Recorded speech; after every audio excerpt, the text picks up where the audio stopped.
Welcome to Chapter 7 of the Universe. The foundations, the variables, and the structure of the universe. Definitions and first concepts. A common language for nature. Before we examine the variables of locomotion in detail, we must first agree on a common language. Words that appear familiar in daily life, mass, motion, force, gravity, can carry imprecise meanings that blur scientific thought.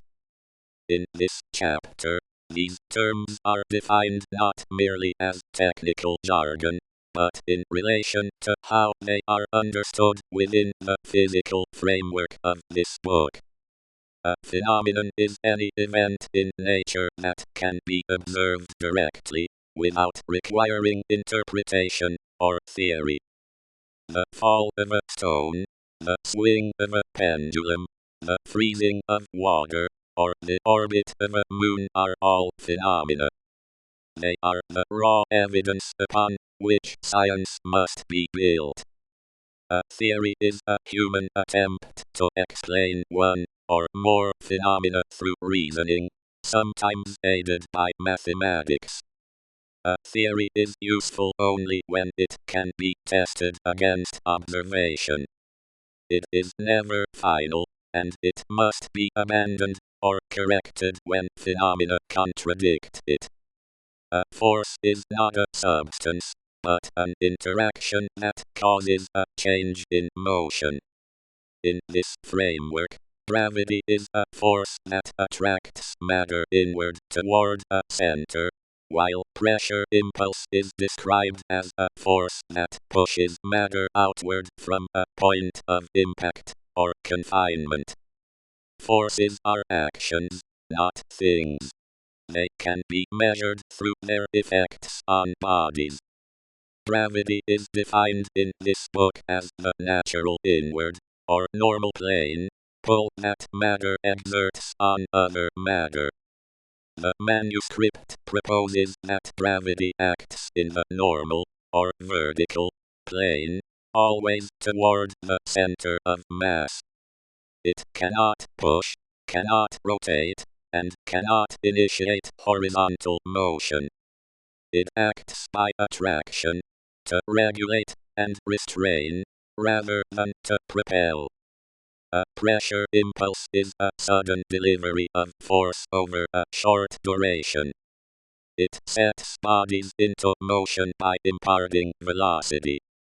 Unlike gravity, which is continuous in the framework presented here, impulse is momentary and directional. It is described as the true origin of locomotion in the universe. Momentum is the continuation of motion once a body has been set in motion by pressure, impulse, force, or gravity.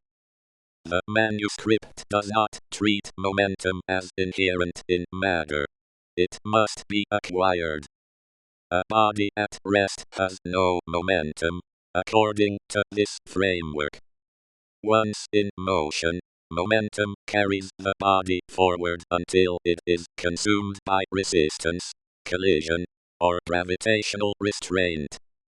Momentum is described as the inseparable product of mass and acquired velocity, measurable through its effects, and conserved through interaction.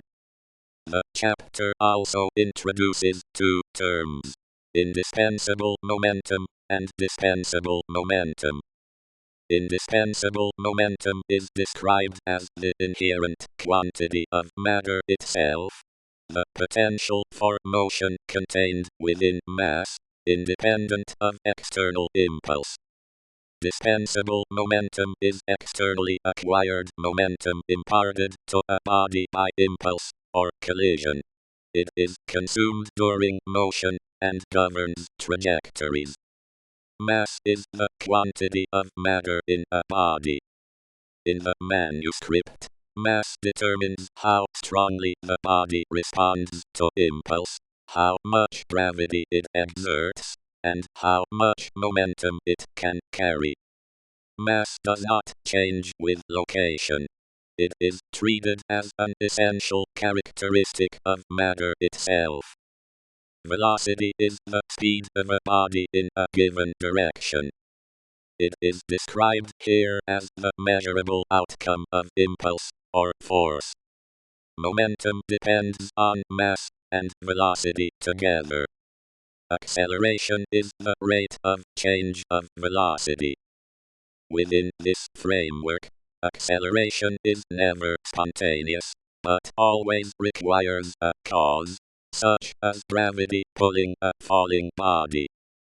An orbit is the curved path a body takes under the influence of a central gravitational force. The manuscript does not attribute an orbit to gravity alone. Instead, it describes an orbit as the balance between acquired horizontal momentum and gravitational restraint. Impulse is the bridge between force and momentum.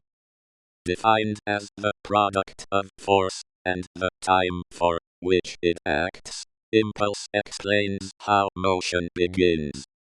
A rocket launch, a hammer strike, or a supernova explosion are presented as expressions of impulse, a sudden, directional release that gives a body its initial motion.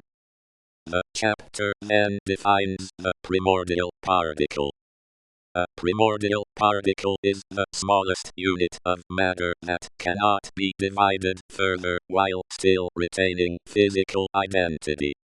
These particles are proposed as the bearers of the universe's first principles: mass, attraction, and response to force.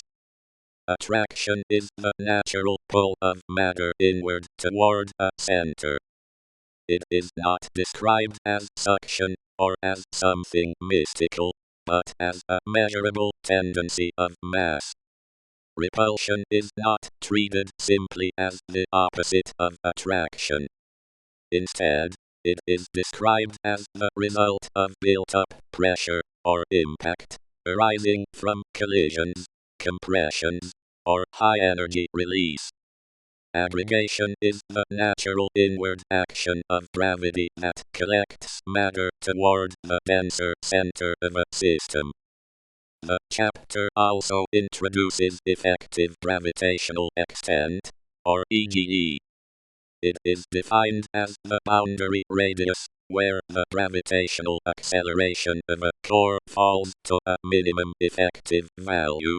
Beyond this, binding ceases. Another major concept introduced here is massive mass ejection theory. The framework proposes that stellar and galactic structures arise from enormous pressure-driven expulsions of matter from dense cores, with each event imparting momentum that creates or contributes to orbits and systems.